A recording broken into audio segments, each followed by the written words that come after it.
kang lungsur keprabon kuwi para Pandhawa sing dadi ratu kuwi Puntadewa lak ya ngono. Sekedap.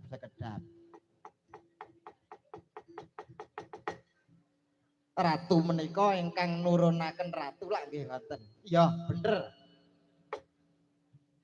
Sinuwun Prabu Desrarastra menika dinten menika ratu napa mboten? Ratu.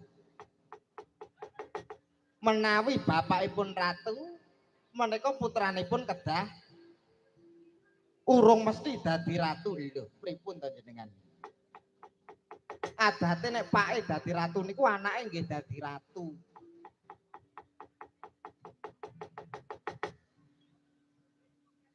Sengkuni kula wonten dawuh.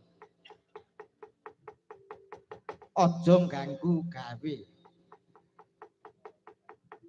Adicune wakne gondel piye? Wedange wis teko wedange.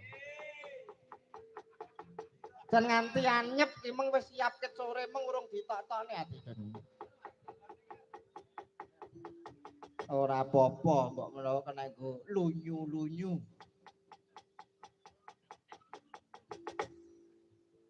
Anak Prabu, kula wonten dawuh, oleh pirang perkara tinemu pirang perkara. Suyudana utawa Jaka Pitana dadi ratu ana negara Ngastina. Ngenten. Rikala semanten lakon bali sigala-gala Pandhawa kaliyan Dewi Kunti Talibrata menika sampun sirna marga layu, sampun pejah dados sawu ngoten. Kowe percaya yen para Pandhawa kuwi wis mati? Lho, nggih to. Gegek sing gawe kowe Sengkuni. Lho. Lah kula niki tiyang paling suci sak donya kok gawe patine tiyang niku.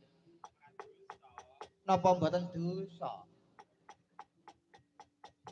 Wong Sengkuni iki dosa ora dosa ya tik golek-golekno ampre ora dadi dosa kok.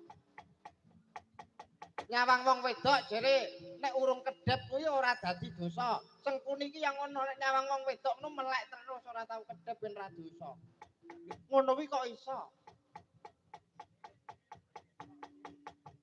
Lah kene Jawa ngilmune nek kaya.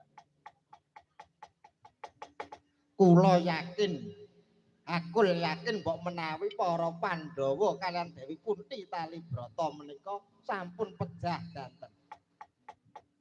Sampun mati, sampun lebur dadi awu.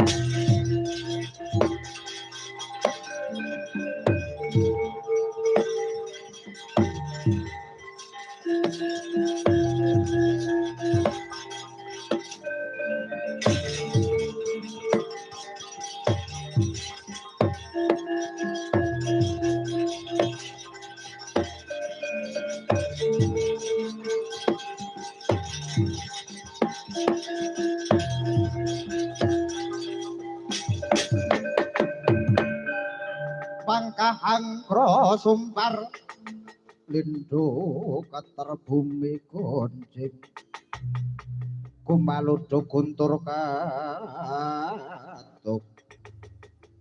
Sengkuni kula wonten dawuh. Iki sapa Sengkuni? Menika Bratasena. Bratasena kuwi Pandhawa apa Udu? Lah nggih Pandhawa. Lho, jare Pandhawa mau wis mati dadi awu Sengkuni. Lah, menika lak jare.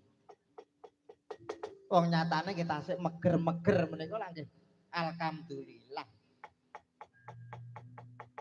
Nyatane para Pandhawa tasih waras wiris dirga yuswa menika kanugrahan saking Gusti Kang Maha Suci lak nggih ngaten. Jare mau wis mati dadi awu.